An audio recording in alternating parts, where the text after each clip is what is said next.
I'm going to record the session as well. And in case you want Okay, you are recording, right? yeah.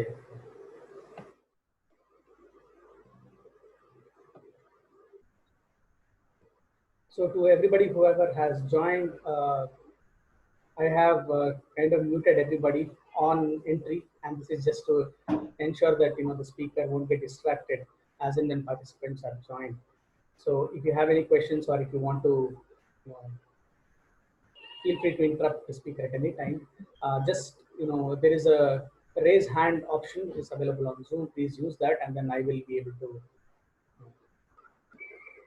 unmute you. Yeah. I would like to stress that point. In case there is a doubt, please stop me then and there instead of waiting till the end, so that I can clarify the point and whatever the doubt you may have, even your friends also might have the same doubt. So Yeah, anyway, I think right now it's all my colleagues who are here.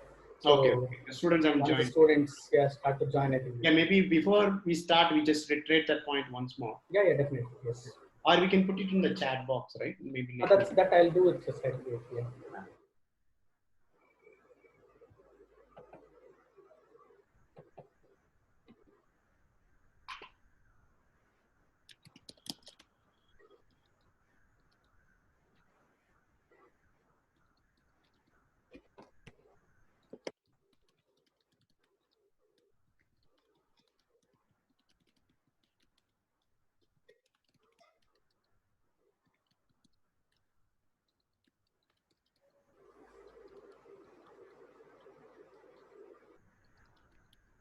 Gana, a quick question: is the fan noise from my end bothering?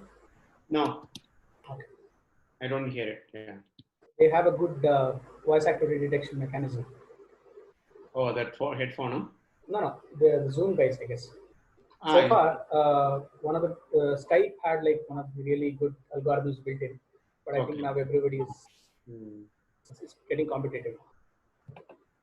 Yeah, nowadays even this headphone business is going to be a big up on, like a lot of competition now coming with the noise cancellation headphones. Yeah.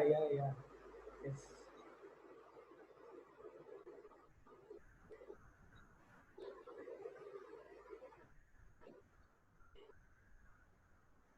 All right.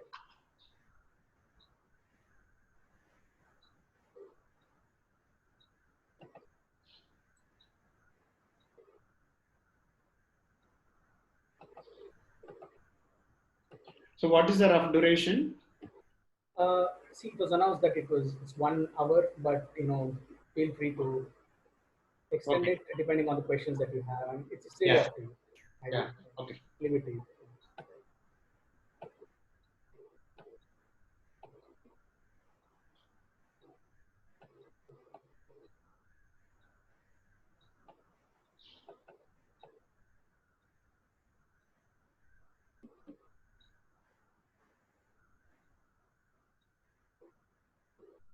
So it's it's going to be 3 o'clock in 2 minutes, but I suggest that we wait for 5 more minutes so that. Yeah. Sure. No problem.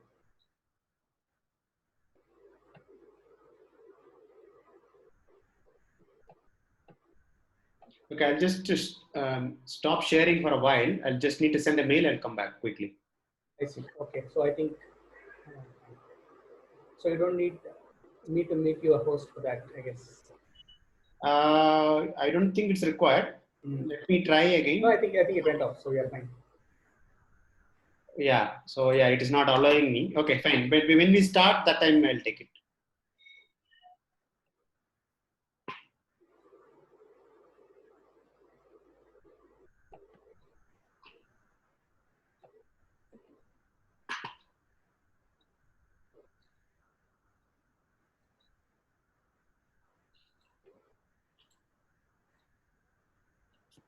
So I hope my voice is audible to everyone who are here. And thank you for making it on time. It's supposed to start at 3 o'clock, and you are under mute. In case you want to speak, in case you have some question or anything, right? So just feel free to raise hand, and then we will. I will allow you to. I will enable your microphone. We'll just start in another 5 minutes. I just want to give some time for others to join in.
I find there are 24 participants.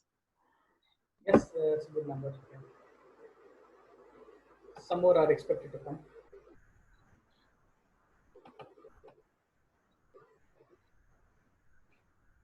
So that's why I just want to wait for 5 more minutes before we start.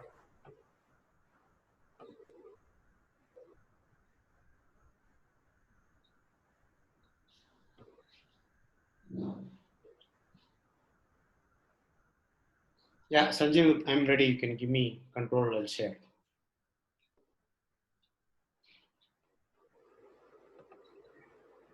Okay, go ahead.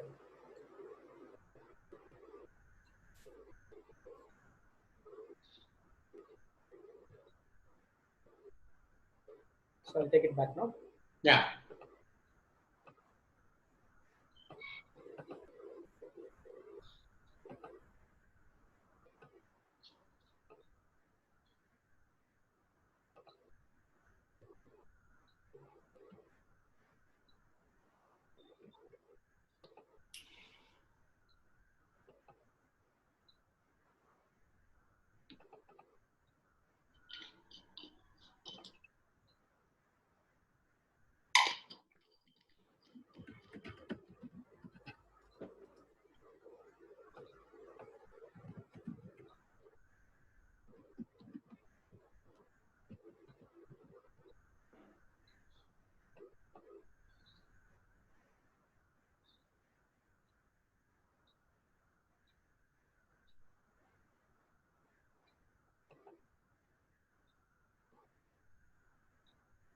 Okay, just 2 more minutes. We'll start at 3:05. Yeah.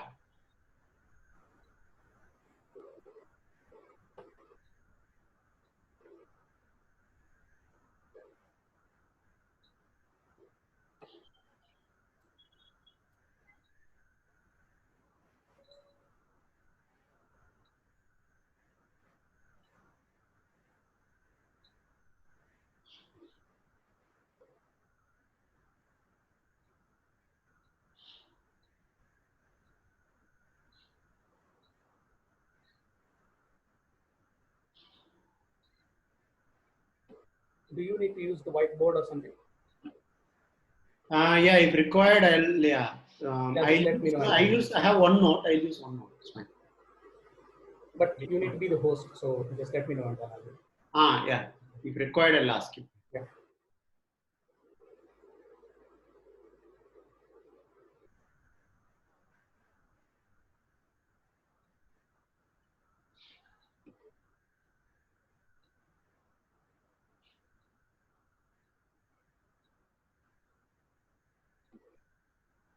So shall we start? Yeah. Okay, so good afternoon and welcome everyone for this invited talk. As you know, the Department of ECE under the Research at ECE program, also called as the RACE program, has been conducting a series of talks under the umbrella of faculty colloquium, where initially the idea was that the members of faculty take turns in presenting their research work and to get just to get everybody else be familiar about what the research areas are, so that you start to see what are all the new research areas, new research avenues in different streams, such as signal processing or communications or VLSI. And in that direction, we have already had 4 talks so far. And this is the 5th talk in that series. And this time it's going to be a twist, as you already know. This is something which is an invited talk. And it gives me a great pleasure to introduce Dr. Ganeshan Tyagarajan. The title of this talk is Space-Time Coding for MIMO Wireless Applications. So those who have done courses on wireless communications and then advanced wireless communications, or for that matter of fact, advanced digital communications, will find this useful. And then also it is very relevant to the present day context of MIMO communications. So this is going to be a good one. So let me read out his bio. Dr. Ganeshan received his BE degree in ECE discipline, Electronics and Communication Engineering, from Tyagaraja College of Engineering, Madurai in 1991. MSc Engineering and PhD degrees in Electrical Communication Engineering from the Indian Institute of Science, IISc, Bangalore, India in 1994 and 2014 respectively. He has more than 25 years of industrial experience in the field of signal processing and communication system design. And he has assumed various roles. All of them are top position roles in Texas Instruments, Raycom Inc., and Motorola. And his research interests are in the areas of MIMO signal processing, that is multiple input, multiple output antenna based signal processing, machine learning, and its applications in millimeter wave communication systems and radars. He is currently the CTO of MMRFIC Technology Private Limited, which is based in Bangalore. He holds 17 patents in USPTO, and he has authored several IEEE conferences and journal papers. He was actually elected as IEEE senior member in 2013, and he is the current chair elect of IEEE Communication Society, IEEE ComSoc, Bangalore chapter. So welcome, Dr. Ganeshan. So before you actually take over, I also want to tell you that I want to tell the students and others who are attending that let us keep this session interactive one as usual. Harass him with a lot of questions, ask him a lot of questions. It doesn't matter how simple or whatever it is. It's just that it is important that you understand the concepts of MIMO signal processing and MIMO antenna-based communication. Just because in case you want to pursue something in this direction, it has a lot of potential for research in that direction. So just make the best use of this particular talk. So without this, it's over to you. Okay, thanks, Sanjeev. It's a new experience for me to teaching through online. I usually prefer live communication between me and the students, but nevertheless, given the current situation, let's make the best use of it. And this is the title of the talk, as I have flashed on the screen.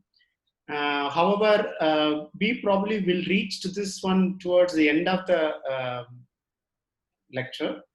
What I want to do is I want to build the foundation slowly.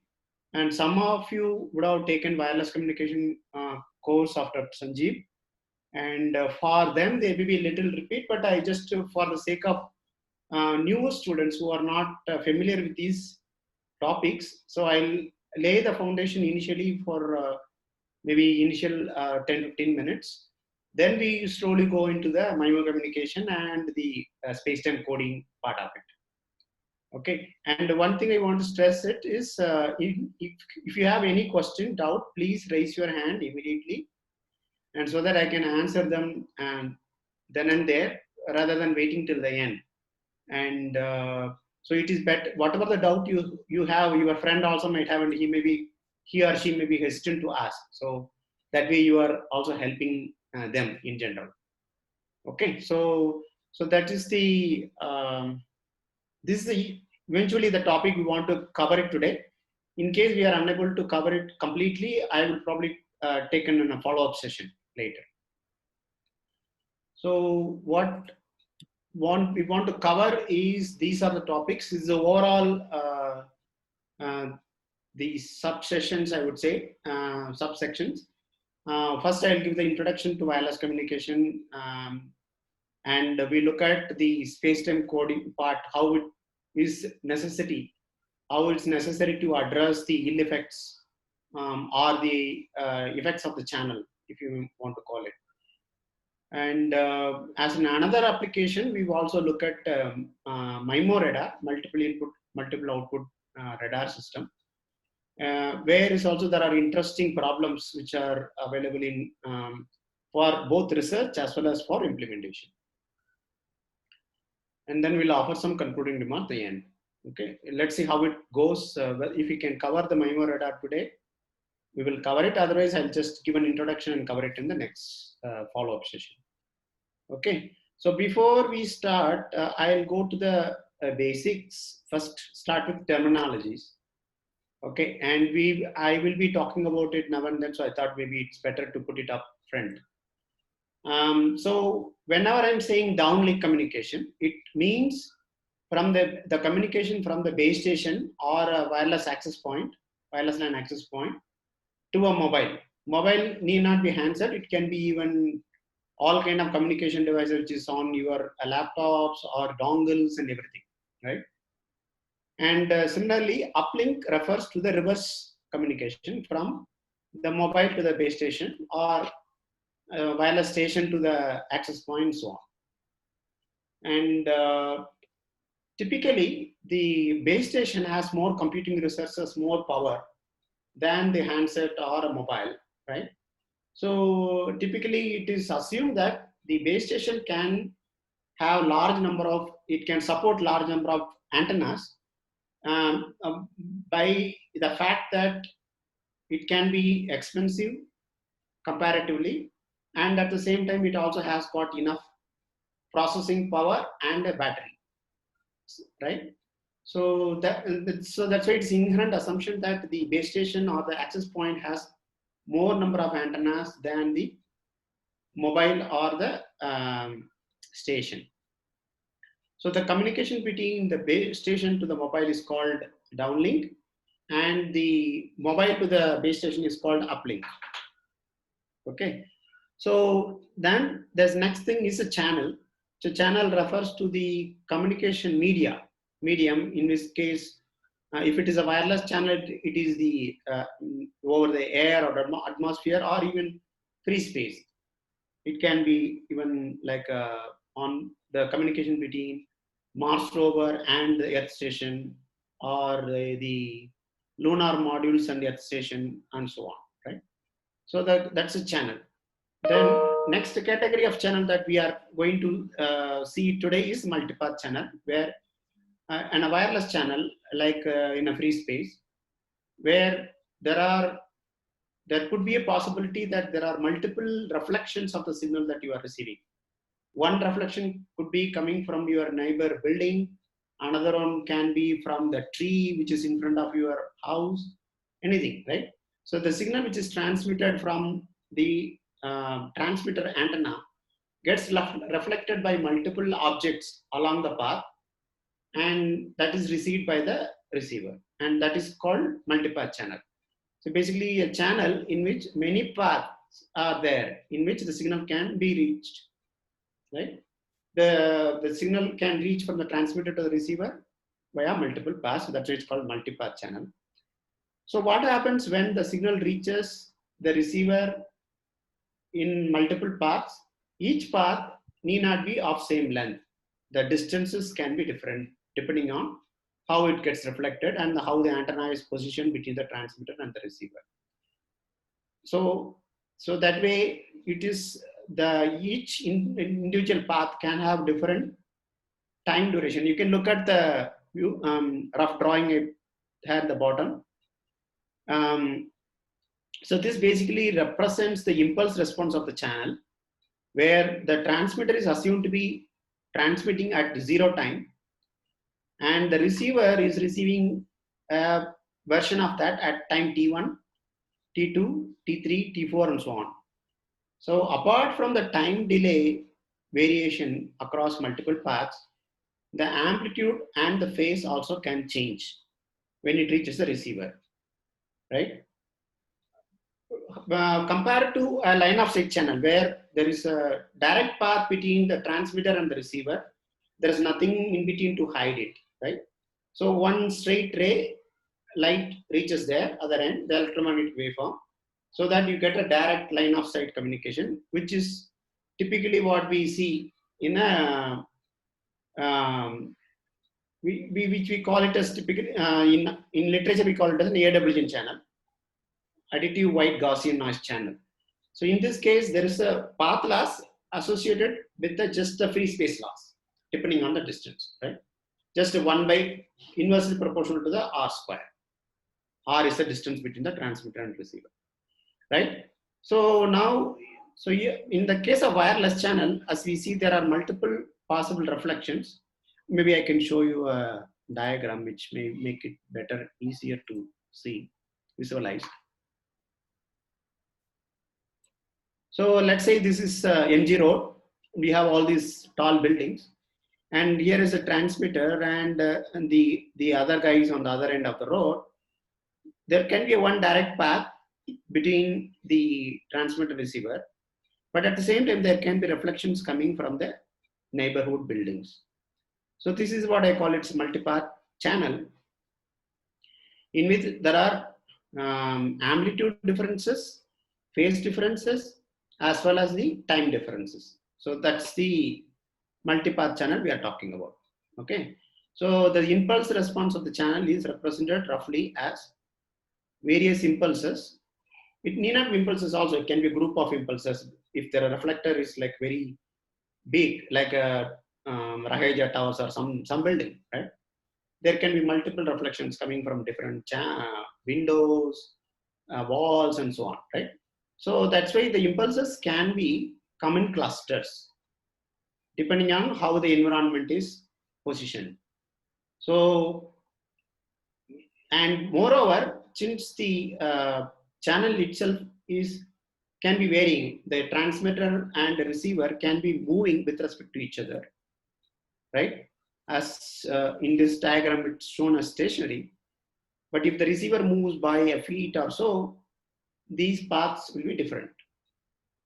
And accordingly, the strength of the signal which is received through the various paths also can be different. That means this channel is a time varying channel. It is not a fixed channel like in line of sight communication or even wireline communication. In wireline communication, there is a fixed path, determined path between the transmitter and receiver. However strong or weak it is a determined path. Fiber optic channel is another one where it is deterministic, right? So compared to that, this is a time varying channel, and the individual signal strengths can vary. That means this particular channel, these amplitudes and phases are random variables. There can be a random amplitude, random phase, as well as the random position in time. So now how do you characterize, how do you study this channel? Is one way to look at it is the RMS, average spread. That is, we call it as delay spread and RMS delay spread. Okay. In a multipath channel, as we saw, there are multiple paths with the different strengths and phases. So now the delay spread is another parameter which kind of characterizes this channel as the whatever maximum delay. You can even call it as average delay. If it is going to be a deterministic multipath channel, you can calculate an average delay. So when it is a random channel, we use RMS delay spread, where the average delay, so basically the delay weighted by its amplitude, okay, and of course there is a normalization constant which I right now ignored for convenience. So this is the RMS delay spread channel. And the channel, this is the typical wireless channel that you see. Whether it is going to be indoor channel or outdoor channel, doesn't matter. You are going to see a randomly varying wireless channel between one transmitter and receiver. Suppose if you have two receivers, two antennas in your receiver, the path, the multipath channel between the transmitter and the two independent receivers, even if they are close to each other, they are not identical. They are different. Okay, so you have to keep that in mind. So that means if I have two transmit antennas and then three receive antennas, there is a 6 different paths or 6 different multipath channels which exist. Basically from transmitter 1 to the 3 receivers and transmitter 2, second transmitter and the 3 receivers, right? So like that you have 6 different multipath channels possible. And you need to study and analyze each and every path independently. We will see more examples later. And another parameter which is important is coherence time, is the duration in which the channel remains more or less constant. We saw that the channel is going to vary over time, right? Either when the transmitter or receiver move with respect to each other relatively, or something comes in between. Let us say there is a BMTS bus comes in between, right? So in this particular example, so this say the direct path is hidden by a BMTS bus, but still there are other multipaths which can come to the receiver through other reflections. So that means the channel can be changing quite a bit. Okay. And so now we are looking at coherence time is the time when the channel stays more or less constant. Okay. It won't be exactly 100% constant all the time unless you freeze the environment and freeze the transmitter and receiver positions. So coherence time is the duration in which the channel remains constant. Luckily, it is in the order of few milliseconds. So we can transfer quite a bit of information between those durations. And so now, since the channel is changing, it is also imperative that you have to estimate the channel. You should know what channel you are addressing. You should estimate the channel, then use it for your communication. Okay, that is the coherence time. Similar to coherence time, there is also coherence bandwidth. Okay, one important point, the coherence time is strictly a function of the relative speed and distance between the transmitter and receiver. If the users are stationary, then you have really long coherence time until the environment changes, like some auto rickshaw comes, or sometimes even nowadays you see cows on the road, right? Very often. So coherence time depends on the speed between the relative speed. I mean, one can be stationary, other can be moving also. And then in that case also channel changes. Then the coherence bandwidth is basically the band of frequencies which is experiencing similar kind of fading. Or if I draw the spectral response of the channel, right, at a given time, let's say, so it can be varying and suddenly there can be a null and then a peak and so on, right? So here the y-axis is the frequency and x-axis is the frequency and y-axis is the magnitude response.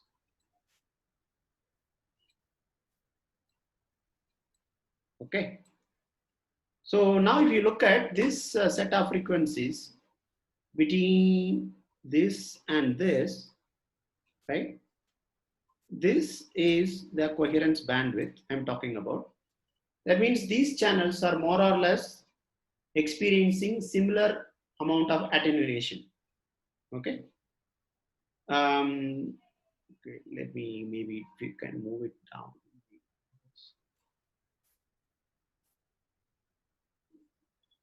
For clarity.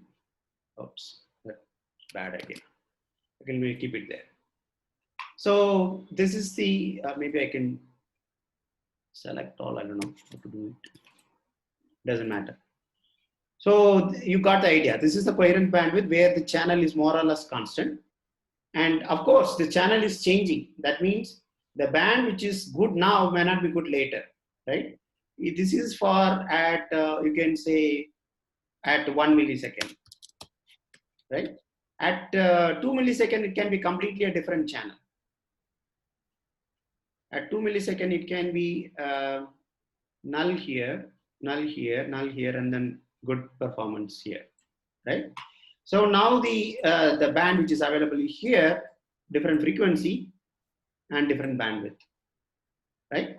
So for a given coherence time, you can call it. For a coherence time, the channel is not changing. During that time, estimate the channel, find out where the channel is good at, and then for those frequencies, you design your communication system. Okay. So that's what we have to do.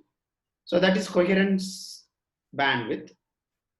We saw coherence time is the time where the channel is remaining constant, and the coherence bandwidth is where it is more or less the performance remains good for the coherence time duration. So channel reciprocity is another one we will use very often. Is basically the channel between the transmitter downlink to up and the uplink need not be same, it can be different. In fact, if the carrier frequencies in the downlink and uplink are different, then naturally the channel will be different. But if the carrier frequency is same in both uplink and downlink, then it is likely that the channel will be more or less same between the uplink and downlink. So that is called channel reciprocity. Okay. And line of sight communication, I already mentioned. Basically, it's a direct. There is no the direct path between transmitter and receiver. There is nothing to hide in between. Basically, there is no blockage which hides a signal between the transmitter and receiver. So the transmitter, when I go back to this example, so the transmitter, this blue path is a line of sight communication. Then other reflected path are non-line of sight communication. Okay. So that's the preliminaries. Any questions so far? If there is any doubt, let me answer them before we go to the jump into the actual wireless communication part.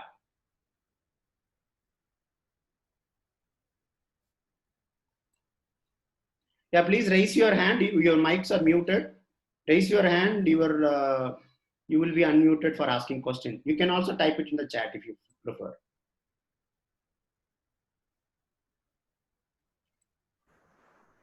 Okay. There are no questions. There are no questions. Okay, good. I think they have understood from your course. Well, at least they have been paying good attention in my course. Either that or, you know. Okay. So let us assume the best. So now let me talk about a single output, single input, single output channel. What I mean by single input, single output, assume the channel is a black box, right? We typically draw as a box in the course, right? So you take a box.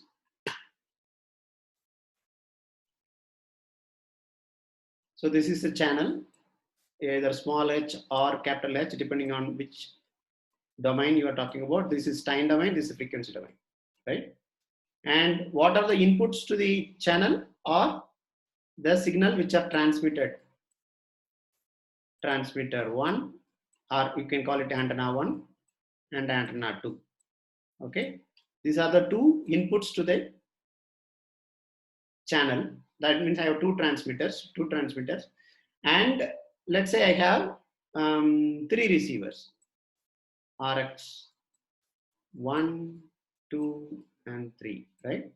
So I'm going to have the output from the channel, which is going to reach the 3 receivers or 3 receive antennas.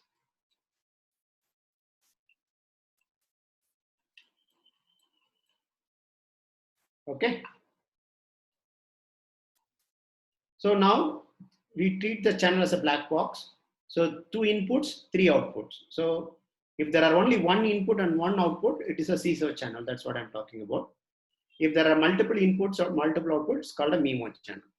So now first before going to MIMO, let's understand the CISO channel. So wireless channels have many uncertainties, right? Like compared to the wireline channel,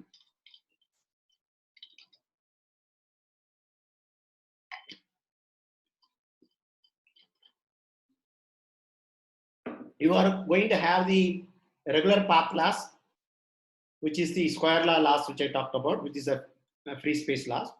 There are other channels which are called shadow losses and fading losses. What we mean by that, we'll just see those quite a while. The next few slides, right? Then there is path loss, not only depends on the distance, it also depends on the nature of terrain, right? Like you are in a hilly terrain, the transmitter can be at a height or maybe at a very low point, depending on where the transmitter is. And depending on the terrain, the reflections, the nature, everything going to change. And if it rains, again, it is going to see a different type of attenuation depending on the thickness, how dense is that rain is. And the channel is dynamic in nature. As I mentioned, either the environment changes, even if a tree shakes, the channel is changing. And or if the transmitter and receiver are moving relative to each other, then the channel is changing. Another major problem is interference.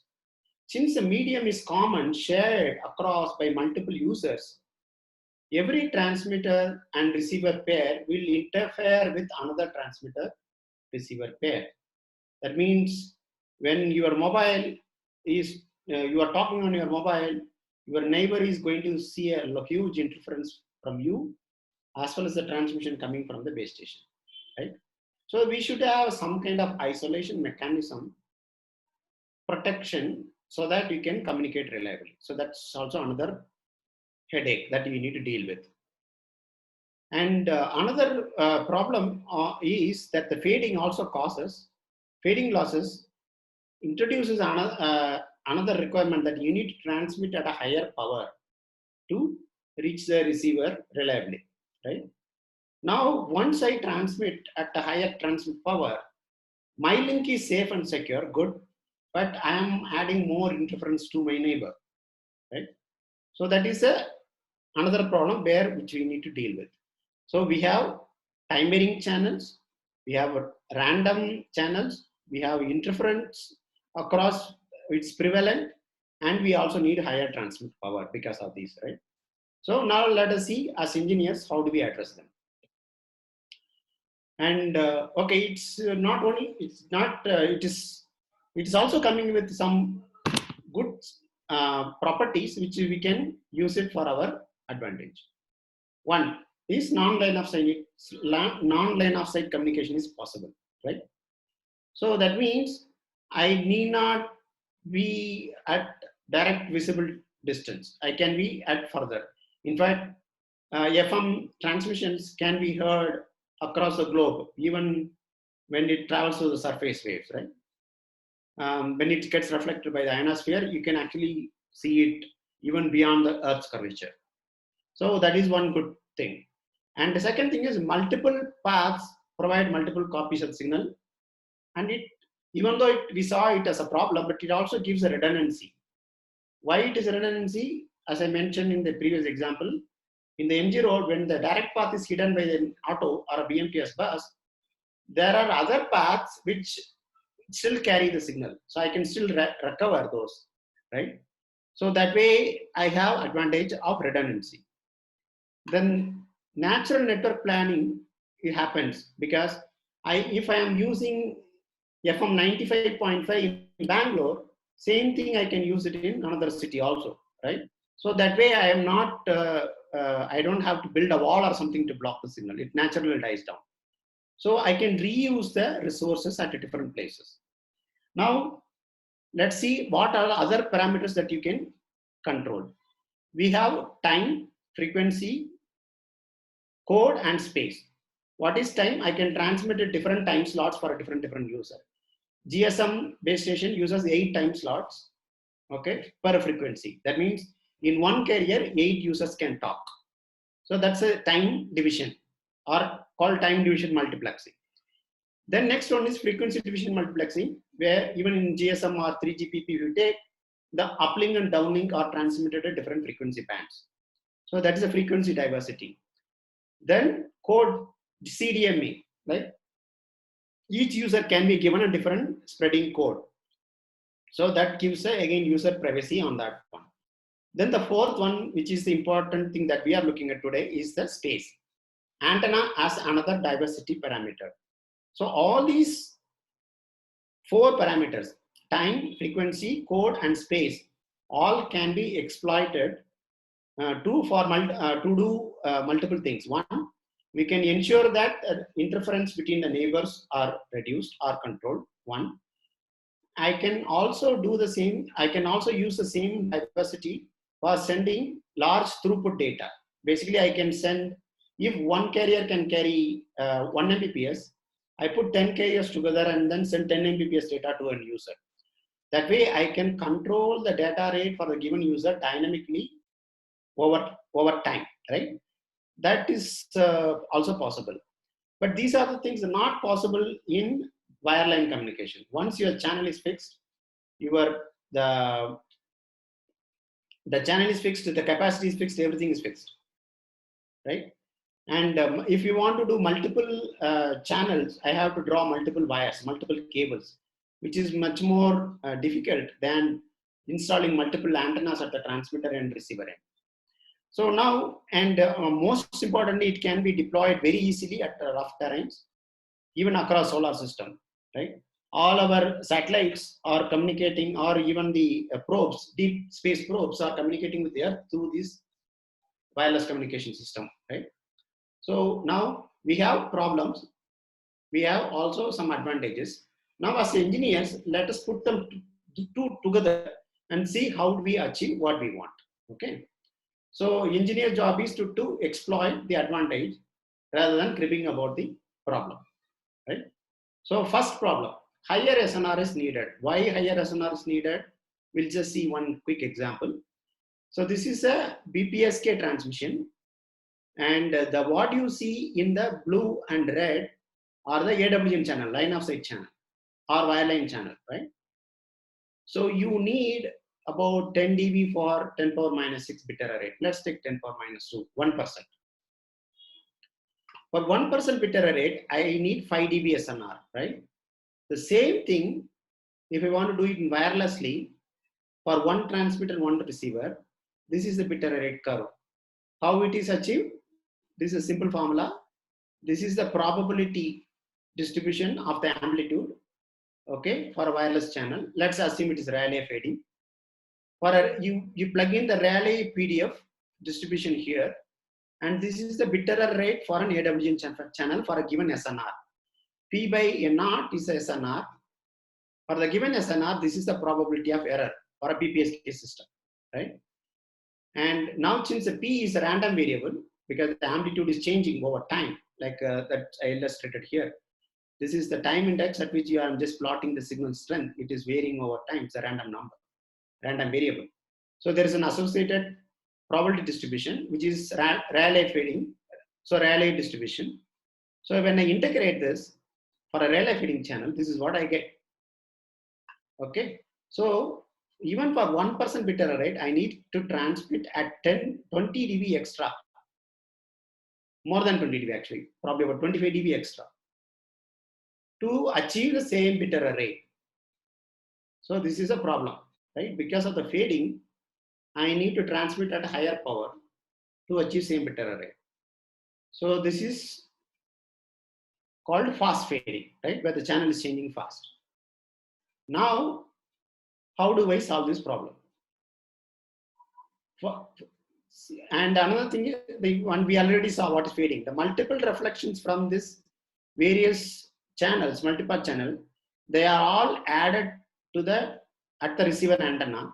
They may add coherently or incoherently, right? So because of that, the signal strength fluctuates. So that is one problem. Now, how do we solve this? Let's look at another way of looking at the same thing. So now let's say I have 3 receivers. or 3 transmitters, whichever way you want to look at it. I have 1 transmitter and 3 receivers, or 3 transmitters and 1 receiver. And I'm sending identical data in all the 3. Okay. So again, wireline channel is here, right? And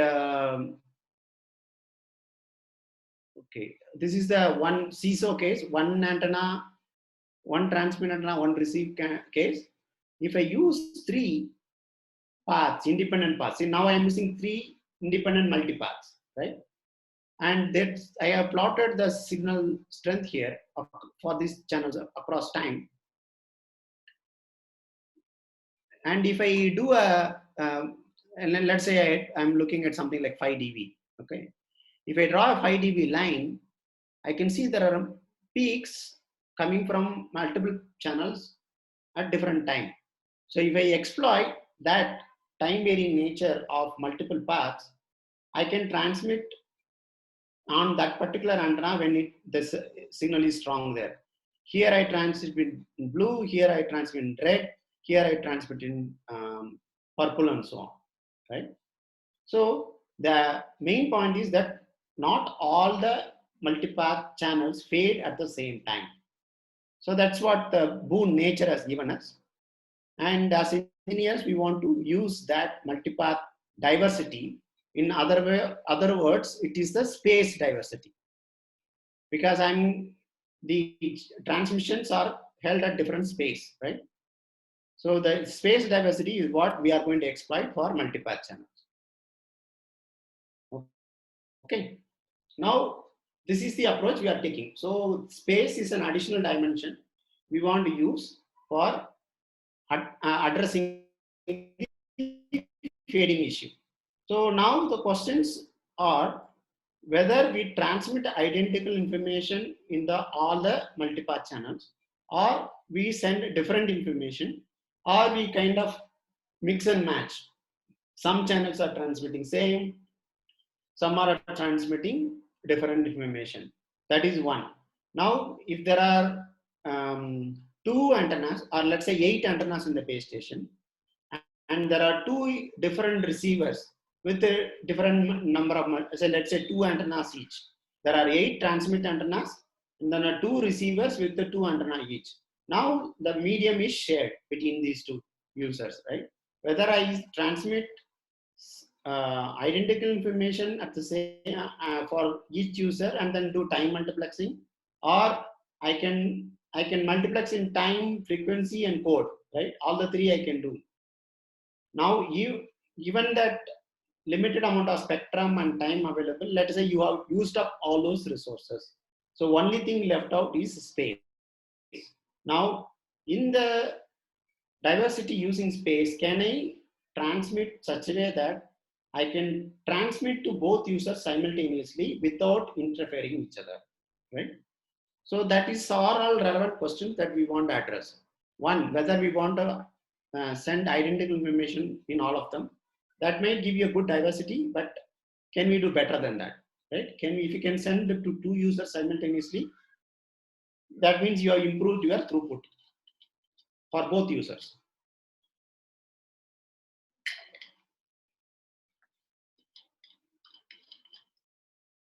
So these are all the questions that we want to address. Whether we can, how do we stop interference between each other? Is my mouse visible, Sanjeev? Yes, it is. Visible, right? Okay. So yeah, so now if they are interfering with each other, how do we sort it out? And how do we address the higher transmit power problem?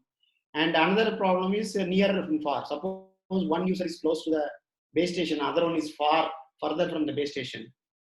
Whether I use different power level for 2 users, how do I control that, right? All those questions we need to address. So we have a problem, right? We have this problem due to the multipath that we saw. Then we saw that there is a solution because of diversity. And now that diversity is giving us more options to work with. Now, which option we choose is what we have to look at. Now, this particular process of sending information in space combined with the time.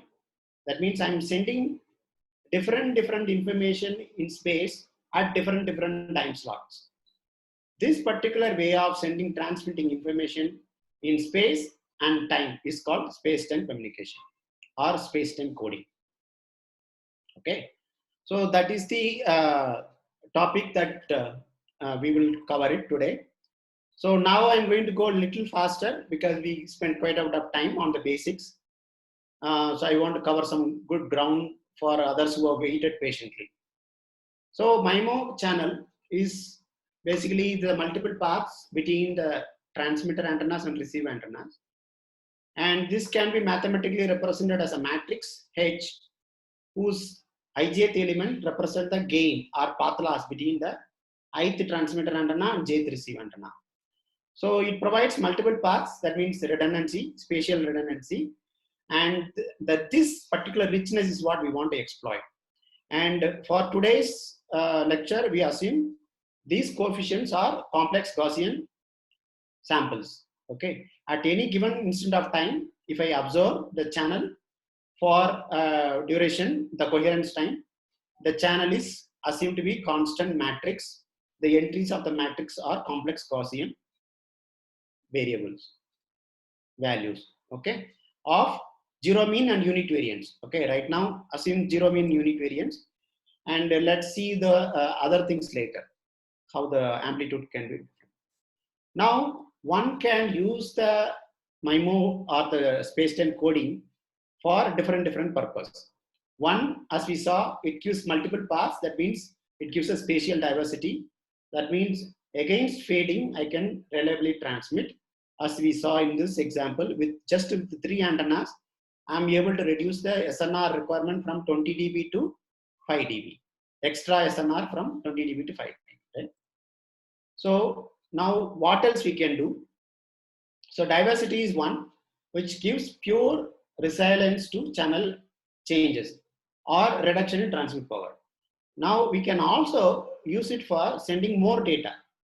For example, in this particular case, I use 2 antennas for sending identical information for one user, but I use a third antenna to send the information for a user who is close to me, right? Who is close to me, so I need not transmit at very high power. With the same power, he will receive reliably. But the guy who is further away, I use 2 antennas for sending identical information so that he is able to pick it up reliably. So that is another way, right? So that is another dimension we have, which allows trade-off between the data rate, what you can transmit, and the robustness, which is diversity or reliability. Or what I can do is I can use all the 3 channels, all the n channels for sending data simultaneously to multiple users. It is up to them how they decode it. Okay, I transfer the problem from one end to another. That is called spatial multiplexing, where whatever the maximum number of channels available, I transmit in all of them information. Let the user whoever can decode, let them decode. Others whoever cannot decode, wait for their channel to be good, right? So that is the spatial multiplexing. Now the question to be asked is whether one can achieve all of them together same time. I want the highest data rate, highest diversity, and maximum resilience to noise, or lowest transmit power. Can I achieve all the 3 simultaneously? Okay, and through theory we know that the MIMO channel capacity is minimum of NRNT, basically minimum of number of transmitter antennas and number of receiver antenna times the capacity of the single line channel, CSO channel, right? So now this is the maximum rate in which I can transmit, so I will transmit that maximum information and let the users figure it out, right? But the answer is no, I cannot get all of them together. The maximum diversity one can get is NTNR, because that's the number of independent multipaths, right? And that also gives the best error rate, probability of error, as we saw in this example, from 1 versus 3, right? So if you plot the probability of error, this dies much faster than this. So that is diversity. So maximum diversity means best bit error rate. Then the other extreme is the maximum data rate, where I send independent information on all the antennas. And there the maximum is this, the minimum of NRNT times the capacity available for single channel. Now the third parameter is rate. What is rate? What is multiplexing gain? This can be different. I'll explain what it is. Multiplexing gain tells you how many independent paths in which you can transfer information. Rate tells you how many bits I can transfer per second. Okay. So one talks about the number of independent paths which can be achieved. Other one talks about how many bits of information I can send in each of those paths. Now, again, that is another relevant question here. If I want higher, I want a higher multiplexing gain, but at the same time, I want very low bit error rate, right? That is possible if I increase my transmit power, right? So I am sending simultaneously information on all the channels, and I'm jacking up my transmit power higher and higher, so I can get good rate. At the same time, I can get a good probability of error. But if you want to send higher bit rate, you also need to send it to higher constellation points, QAMs, right? From BPSK, you have to go to QPSK, 16 QAM, 64 QAM, and so on. Now, when I increase the QAM size, what happens naturally? The SNR requirement also goes up automatically. Okay. So this is captured in these two parameters, diversity and multiplexing gain. Now, what is the definition of diversity? Let's look at, if I draw the probability of error curve, right?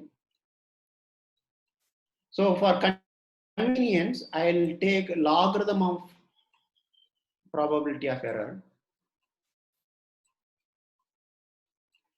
And this x-axis is nothing but SNR.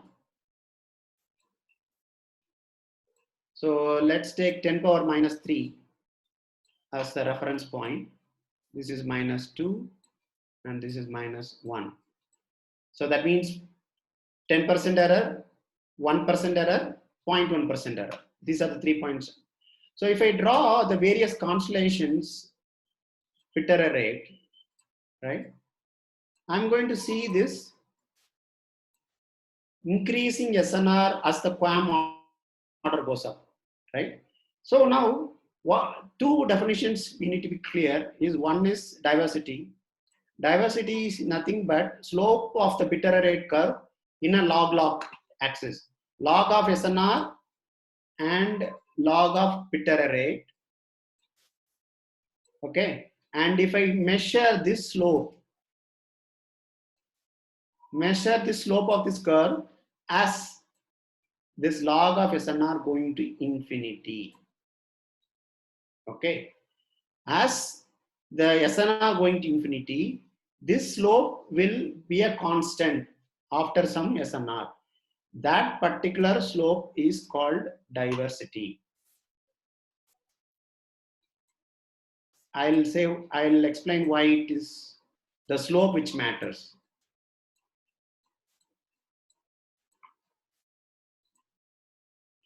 Okay, in other words, if I write it mathematically, probability of error as a function of SNR, it will be something like SNR, okay, to the power alpha. Now, or okay, let me not use alpha, let me use the same notation which used in literature. People use rho, okay, or the proportionality. This is not equal, so proportionality. This is nothing but SNR to the power minus rho. So this rho is nothing but this slope. As I increase SNR, how fast it reduces, the probability of error reduces. The reference is this curve for you. This curve is slope 1. When there is one antenna in both transmitter and receiver, this expression you would have seen in books, it is 1 by 1 plus SNR, if you remember from your textbooks. This curve is nothing but 1 by 1 plus SNR. As SNR goes large, we ignore that 1. So this is nothing but SNR power minus 1. And this curve, or the next curve, this is nothing but SNR power minus 3. Okay, so the slope of the curve is nothing but the exponent of these, the exponent of this curve. The exponent, this particular exponent is called as diversity. So the definition of diversity is slope of this curve in a log curve as SNR tends to infinity is the diversity. So now for different coding rates, the slope can be different. So the diversity can change with the different rates as well. So that you have to keep in mind, right? So that is 3 parameters. Diversity is the slope of this curve. However, the slope also can change with the QAM. So that is another one, which is rate. So the second parameter is rate, which tells you how much bits I can increase per second. If I have 64 QAM, I can send 6 bits per symbol. If I do have 1024 QAM, I can send 10 bits per symbol. So that's the rate. Then the third one is the multiplexing gain that we already saw, which is nothing but how many independent multipaths I can use for transmitting bit information. So these are the 3 parameters which we have to trade off. Why we have to trade off? As SNR improves, if I increase my constellation size, because I have higher SNR, I can decode it reliably. Since I have increased my rate with SNR, my diversity is going to be different now. The diversity is different. It cannot be the same diversity which I used for BPSK. So the trade-off between the diversity, rate, and multiplexing exists. In other words, if I draw as 3 axes of parameters which can be controlled,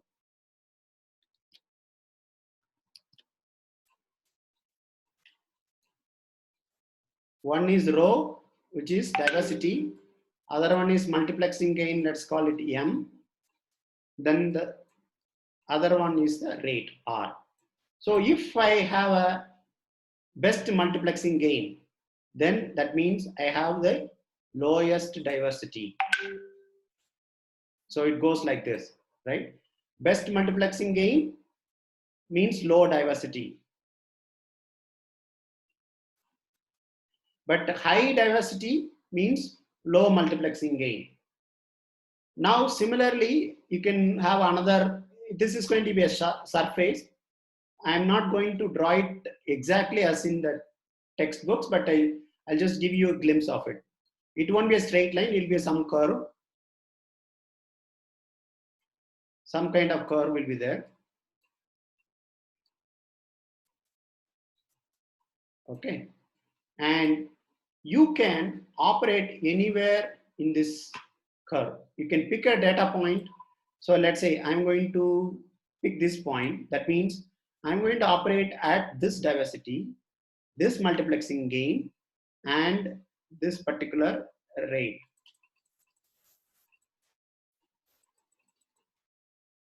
Okay, this particular rate. So that is my operating point. This is like as SNR goes up, I have a choice to move anywhere in the curve. So let's say this is SNR for SNR equal to 10 dB. Okay, and as I have, let's say my SNR suddenly dropped to 0 dB. So what I will do, I will reduce my rate and I will reduce my diversity. I'll reduce my multiplexing gain and I go towards this point, have the best diversity. Lowest rate and best diversity possible. So this is going to be my SNR point Okay, this is going to be my SNR equal to 0 dB. Now we have 20 dB. So what I will do for 20 dB, I'll go here.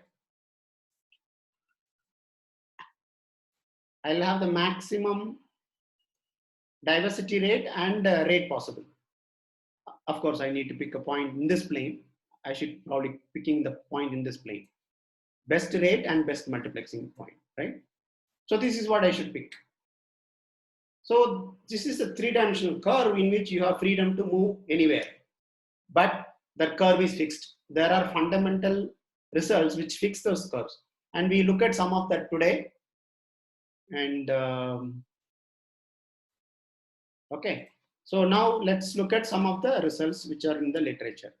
So the diversity multiplexing trade-off is done in by Zeng and David Say very long ago. So you can look at the year, and you can see M is the multiplexing gain and D is the diversity. So when I achieve a multiplexing gain of K, the maximum diversity I can achieve is product of NT minus K and NR minus K. Okay, and the K maximum it can go is min of NR NT, because that's the maximum multiplexing gain available. Only certain discrete combinations are available. It is not even a smooth curve, it's more like a staircase curve.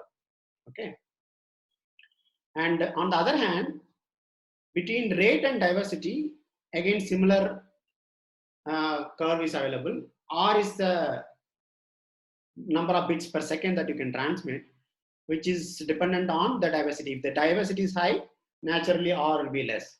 So if the diversity is low, zero diversity, then you can have a best rate, right? And there's all the three put together is the other paper which was solved in 2009. Stanford University Professor Paul Raj and his student. And this is Berkeley. This one is ULA. Okay. Lou and I forgot the prof. Professor Vijay Kumar in IISc has worked on this on many years. You can look at those literatures. So now these are theoretical research which tells what is the fundamental limits which can be achieved. Now how do we achieve them? That is done through, it is like Shannon's theorem. Shannon has shown that okay, log of 1 plus SNR can be achieved, but how to achieve? It took several years for people to design codes which can achieve that, right? And that's what happened in space-time code also. People have worked many years to achieve these limits by constructing codes. And the codes are, these are the main three categories that you will see in literature. One is STBC, space-time block codes, or space frequency block codes. You can use frequency as a resource when you are using OFDM systems. So a space frequency block code, space-time block code, or these are similar. This gives the best diversity, and you can also design code which achieves the trade-off between rate and diversity. That is possible. And people have designed for codes for each and every operating point here in this curve, right? So that is done. The other one is the space-time trellis codes actually predates the space-time block codes. Farokh Wahid and from Bell Labs, they designed these codes first as a space-time codes, and then the spatial multiplexing came along with the Bell Labs BLAST technology. Okay, so now let's look at one of the codes. Okay, let me switch to the other slides. I think we are going at very slow pace. So maybe I'll stop it at the coding today. And it's almost 1 hour roughly now. So now these are all theory part we saw. Now we are looking at how they get implemented. How do you achieve those rates in practice, right? So this is a typical MIMO system model where we have a transmitter data which gets pre-coded. We'll see what pre-coding means. Then it gets encoded as a space-time code. This is more like our convolutional codes or Reed-Solomon codes kind of thing, which kind of does the error correction part. And then those symbols are pulse-shaped and transmitted in the RF, modulated and transmitted. And then in the receive chain, we have the, again, similar in the reverse path, you have pulse shaping, RF down conversion.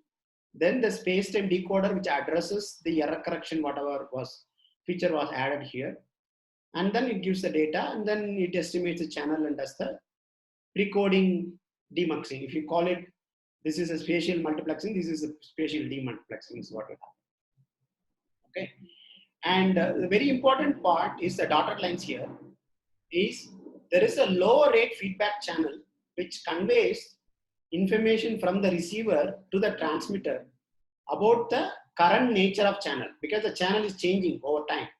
You need to estimate the channel and inform the transmitter, right? And that is done in this path where the channel is estimated and given to both the transmitter and the receiver for efficient transmission and decoding. Okay. Now, we already asked these questions, whether we can achieve capacity in practice. What is achievable if the capacity achieving needs a lot of hardware complexity, whether it is worth it? Is going to make any common sense economically to invest so much money just to prove that, okay, I have 1 gigabits per second link? Okay. So those questions we need to address. And we already saw this part, diversity, multiplexing gain, and rate trade-off. And this already I mentioned. And this is another important information I want to take home is depending on the configuration. Okay, I have single input to multiple output. That means I have one transmit antenna and multiple receive antennas. Or MISO, multiple transmit antenna and a single receive antenna. And the assumptions about the channel knowledge, right? CSIR means channel state information is available at the receiver. Here it means channel is perfectly known at the receiver. In that case, what is the maximum diversity order is NR, number of received channels. And similarly, for various other conditions, you get different diversity rate. Okay. And if the information is approximate, that means when I have a hat, that means it's an estimated channel knowledge. Then accordingly, again, the diversity order can be different depending on how do you design your space-time code. If you use Steger's code, you get 2 times NT diversity. If you use Bharat's code, it is going to be infinite diversity, right? Like that, various codes, these are all practical implementations possible. Various codes give various diversity orders. Okay. And as you can see, some of them are finite, some of them are infinite.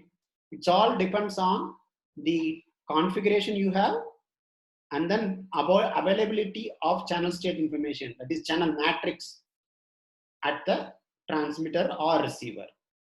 Some codes need not have information at the receiver. Some codes need not have information at the transmitter. So that depends on the various codes people have designed, and based on that particular scheme provides you the given limits. These are the limits available theoretically, right? This is the theoretical limit. Again, even for these codes to achieve these theoretical limits, you need to have practical implementations, and we'll see those challenges as well. Any questions so far before we go to the coding?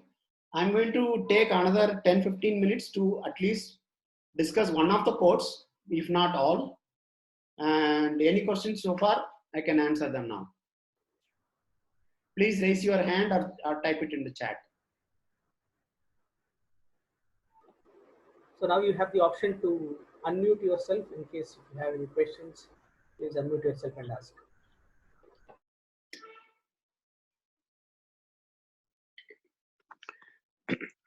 Hello. How about using polarization diversity instead of multiple antennas? Wherever you are using 2, you can as well use the antenna with 2 different polarization with very good crossfall. So that will also bring down the hardware. And then by using any number of them instead of 2, you are able to diversify in 2 into 4, 4 into 8, etc. Okay, is that not been very popular? no, it is used very much in practice. Good question. So one thing I didn't touch upon is the polarization diversity. However, that does not reduce the hardware complexity. I mean, it probably reduces the size of the antenna, if you can call it. Because instead of putting two antennas next to each other at lambda by 2 spacing, I can keep one on the top of another. One is horizontal, other is vertical. I can keep that. Space-wise, I save, but hardware complexity, electronics-wise, they still remain the same, because for each polarization antenna, also I need to have a separate RF chain, baseband chain, and everything. So that does not reduces the hardware complexity, but it reduces the physical dimensions for the antenna. Yeah, that matters a lot. And in practice, we do use polarization diversity everywhere in 4G, 5G. Every antenna when I have, it's always a dual polarization antenna, which actually gives me both antenna signals out. The reason being, when in the multipath channel, some reflections actually convert from vertical to horizontal and send me back the polarization, horizontal polarization. So I don't want to lose out that diversity as well. So, and then there are some antennas where it basically receives in both the polarization and then gives me a combined signal. So that is also useful for in practice. Actually, if you have both horizontal and vertical polarization together, and if the signal is fading in both or any one of them very fast, you can also combine them either in phase or in amplitude or any other way you want and get a better SNR at the output. That's correct. That's correct, sir. So, but that from the spatial diversity point of view, in number of independent multipath point of view, once you combine, it becomes a single channel. Yeah. So that is the disadvantage. No, this is used only in case where you have you are driven to the wall. So in such cases you do. Correct, sir. Correct, sir. Yes, sir. Where the signal is fading very fast, etc. You still want to have the signal in your side. So these are all methods by which you can get. Yes, sir. I agree. But not as a commercial product, obviously. No, sir. Commercially also we are using in all the cellular-based stations we are using. Okay. Thank you. Yeah. So if there are any other questions, please ask. Okay, so you can continue. Okay, all right. At least I need feedback from the students whether it is beyond their foundation level, or I should, so that way I can modulate my next topic. Students who are okay with the level of material, you can say yes in the chat box so that we know. Or if you want me to reduce the, because next section is going to be math. So unless you have understood this, the math will not be, it will be a gibberish. So yeah, that's why before I go into the mathematical part, I want to know whether the understanding is level is okay, or should I increase, or if it is too low, then also you can tell me, I can move to a different set of slides. Maybe I can help them. Most of these things they have kind of saw it in detail already in my course. Okay.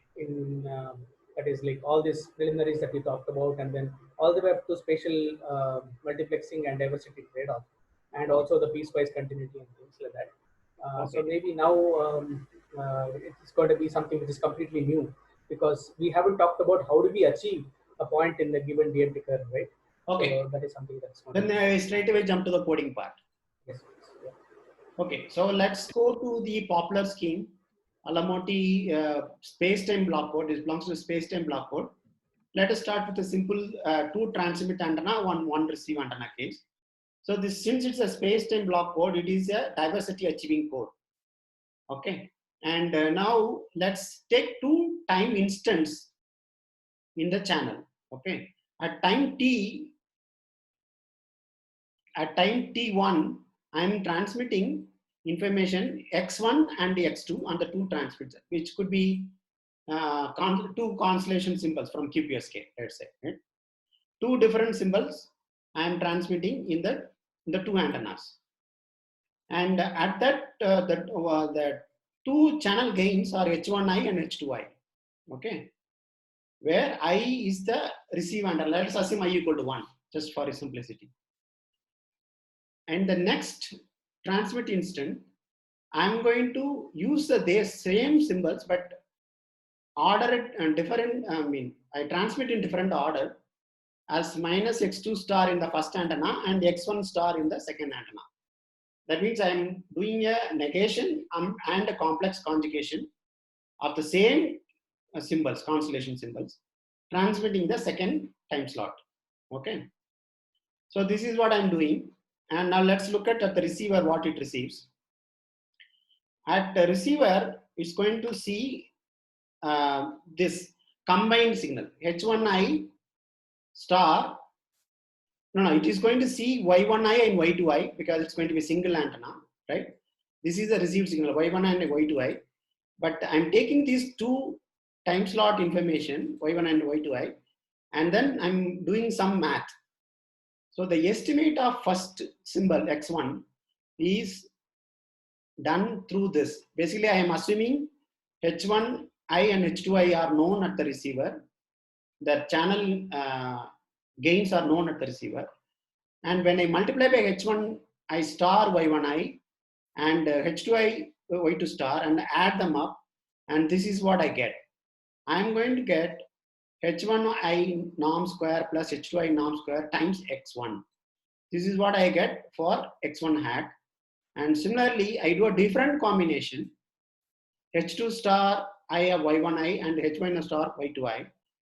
I'm able to recover X2. So X1 and X2 are recovered, except for this noise. Leave the noise part. We'll see how the noise impacts.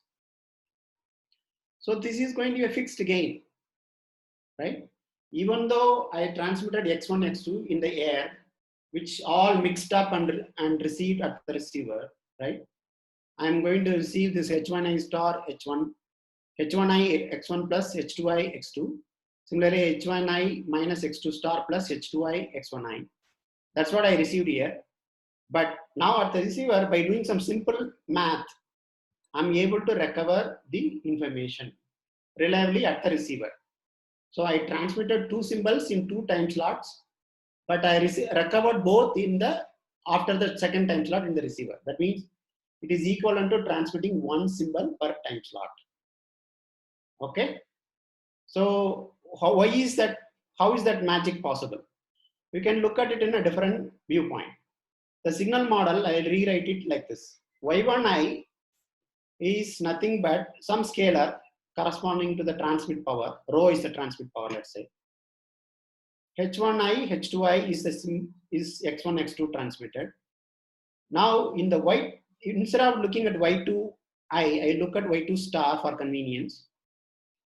I'm able to write it in a matrix vector product format. It is exactly same, right? Now, if you notice, this matrix H is an orthogonal matrix. When I do HH Hermitian, I am going to get a diagonal matrix with the diagonal entries equal to this. H1i square plus H2i mod square. And because it is an orthogonal matrix, I can multiply this orthogonal matrix in the receiver, and then I can split the two symbols independently, even though they are mixed up in the air. Okay. So, and this scheme achieves full NR-NT diversity in the sense that instead of one receive antenna, if I use NR receive antennas and two transmit antennas, I am going to get 2 times NR diversity order in this code. Okay, it's a very simple code, and all that we are using is just a linear algebra, a matrix vector product. So this symbols or this scheme is coined such a way that this is possible. The channel becomes an orthogonal by itself naturally. Even though the channel is not a matrix channel, we took two time slots together, combined them to create a matrix, a MIMO channel. And then through the MIMO channel, we are able to isolate the two symbols independently. So STPC codes, now why the name STPC code came, you can see that. This is the time, this is the space information, columns are space, rows are time. I'm combining signals, or I'm transmitting signals in a combined space and in a particular configuration, particular arrangement. So the space-time codes are represented as a matrix with the columns in the space representing space and rows representing time. I take n time slots and then I take n antennas to transmit the entire matrix. Okay. Instead of time, you can also use frequency if it is a OFDM system. So that's how the space-time codes work. Now, how do I mix up the x1, x2 in instead of 2 by 2 matrix? Let's say if I have 4 by 4 matrix, and then I have 3 symbols, not 4 symbols, I have 3 symbols. I can put x1, x2, x3 in a different order in that 4 by 4 matrix, such a way that this product gives me an orthogonal matrix. Right? This product should give me a diagonal output. If I can arrange complex numbers in a matrix such a way that entire matrix is an orthogonal matrix, then you have invented a new space-time block code. Okay. Why space-time block code? Multiple symbols are transmitted as a block. That's a space-time block code. This is one of the coding techniques used, which gives full diversity. Now let's look at some examples.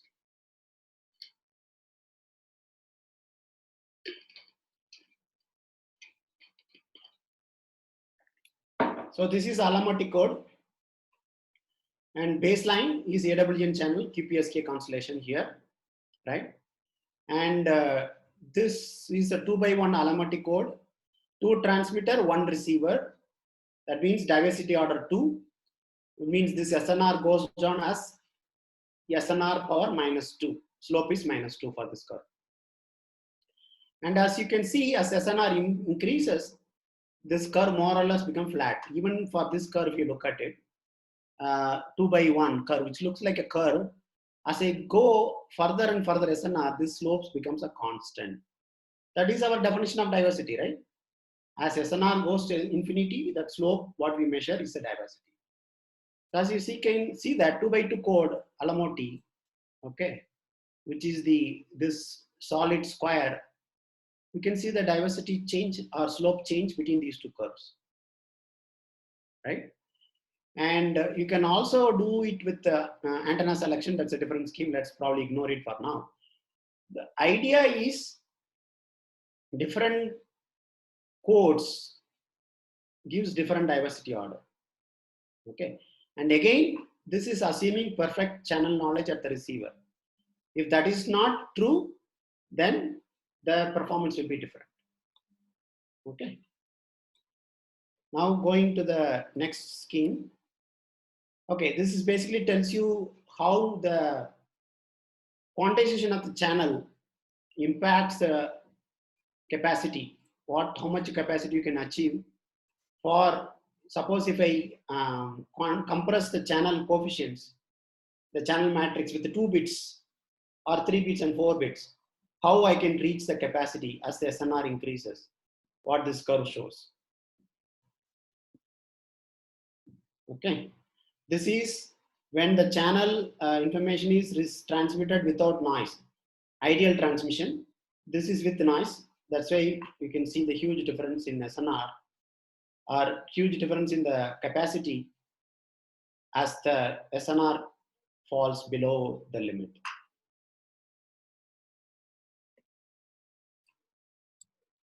Okay. So now we saw a scheme where we can achieve the best diversity order. Now we'll see another scheme where we can get the best transmission rate. This is the other end of the diversity multiplexing gain trade-off. Okay. So here we are going to use the channel model where H is a matrix M by N, whatever. P is a pre-coding matrix. We'll come to that while. X is the number of symbols I'm transmitting. Let's say K symbols. I want to transmit all the K symbols simultaneously in one channel use, single channel use, right? So what I do, I take these K symbols, I spread it across in space through some kind of mixing matrix. It kind of mixes up various symbols in a particular order and then creates a precoding symbols. And that is what transmitted. The PX is what transmitted in the air. Okay. Now we have to design the precoding matrix at the transmitter such a way that the receiver can receive it even with the multipath channel. So let's look at a scheme. So now take a single value decomposition of the channel. I don't know how many of you know it, but I am assuming you know the single value decomposition where they know it. UO is the left singular eigenvector, V is the right singular eigenvector. Typically, you would have seen V Hermitian as notation. It's just a notation change. So now instead of using, you take the channel matrix, take the V, which is the right singular vectors, as the P matrix and transmit. Okay. So now we are going to transmit H, V, X. Okay. That's what you are going to transmit. So when I transmit as P as V Hermitian, I'm going to do V Hermitian, X is what transmitted. This V and V Hermitian will cancel each other because it's orthogonal, right? And what you receive at the receiver is going to be Y, which is going to be just U sigma X. This is what you will receive at the receiver. Now at the receiver, you multiply U by U Hermitian at the receiver. The received signal Y is pre-multiplied by U Hermitian at the receiver. And that cancels the left singular eigenvector. And then you directly receive the X with plus some noise, right? So now just by pre-multiplying the symbols at the transmitter by V Hermitian and pre-multiplying the received signal by U Hermitian at the receiver, I have cancelled all the effects of the channel. Okay. Now the question comes, why there's a min of NRNT in the spatial multiplexing limit is because the number of non-zero singular values in the channel is min of NRNT. Only so many non-zero singular values are available in this channel. Only that many parallel chains can be transmitted. So that puts a limit on the channel capacity or the spatial multiplexing gain. Maximum spatial multiplexing gain is min of NRNT, which is nothing but number of non-zero singular values in the sigma matrix.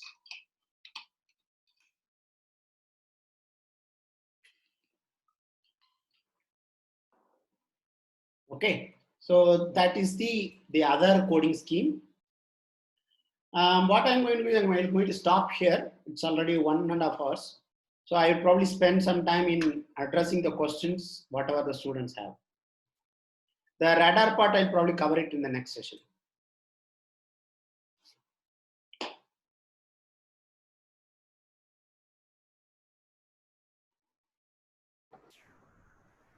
Okay, thank you so much, Kena. Are there any questions? By the way, just one kind of addendum to whatever he said just now. He explained the Alumoti code. I wanted to discuss Alumoti code in my course also, but unfortunately we ran out of time. But that is probably the best and then the well-known space-time block code that is available out there. It is used in each and every mobile you have today. Yes, and I also kind of remembered that Saibash Alumuti had come over to Indian Institute of Science in 2009, and then he gave a talk about his code that time. And in the recent times, I think that that kind of caused his code, Alumuti space-time block code, caused so much of attention that probably that makes it one of the best STBCs that are available out there. So if time permits, these are all hand constructed codes like Nambi Sheshatri, Sarawak Wahi. What they did for space-time release code in Bell Labs, right? And this is also a hand constructed code by Alumuti. The theory came later. The code was constructed first. People have come up with various codes, and the theory for that why it works came much later, couple of years later. And his, in his own words, the idea was very simple because he had two antennas at his disposal, and he wanted to achieve diversity, so transfer two different symbols on two antennas, and he didn't want also to lose out on the data rate, so therefore, transmit the same symbols, but conjugate and then negation on the second time slot, and then that gave him the full diversity, full rate code, which is very nice. This is the only complex full rate, full diversity code available in literature today.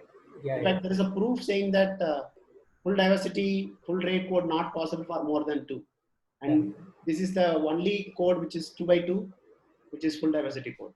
So the reason I'm telling these things is because students generally it is always good to know that there is a technology development, there is something which is called like almost like result of the decade or result of 2 decades or things like that, which causes so much 2 decades roughly. So much of technological revolution, and just like turbo codes, how it is used in, or IDPC codes, Alamuti code when it comes to multiple antenna systems is something which is very widely. So for the students, it's interesting to note that you were just born when the code was invented. Could be, So as Dr. Ganeshan said, you have, if you want to extend it to 4x4 or 8x8, you all have that opportunity, and then try it out and read about these space-time block codes whenever you have time. And then if you have any questions, please ask. So the reason I'm telling all these stories is because I want to initiate question and answers. Please go ahead. And there's a lot of interesting signal processing magazine and communication magazine articles available on these basic space-time codes.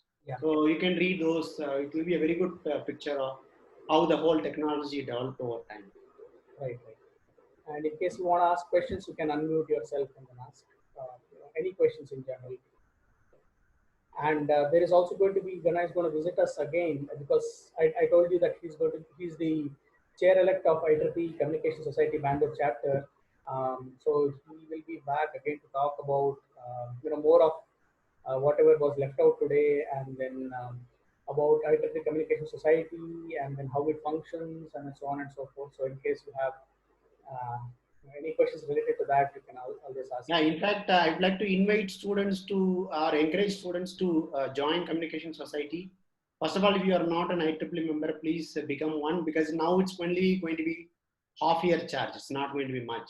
See, and even Communication Society also is going to be a very small amount. So I would encourage students to come for one reason, that we organize a lot of webinars and lectures for Communication Society. But there are going to be a 5G World Forum soon in Bangalore. Right now, this is a virtual, and the entry for that is free if you are a ComSoc member. And this is the 3rd edition of the World Forum. First 2 editions had happened once in US, and the second one was in Europe somewhere, I guess. And the third time, this time it is in Bangalore. So make use of this opportunity. You will get to listen to a lot of good talks, and you'll also get to see what are the current trends in communications, and then signal processing for communication. One difference in Communication Society in Bangalore especially is compared to other societies is the members are 50% from industry, 50% from academia. So you get the perspective from both. And there's a lot of senior people who have 20-30 years experience in industry who can give you a lot of insights into the technological developments.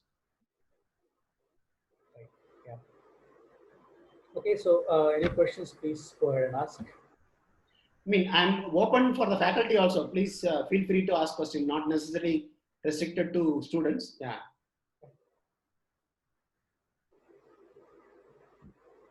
You can type the questions in chat, either privately to me or Sanjeev. You can unmute yourself. I think there is now the option. In case you are not able to unmute, please let me know.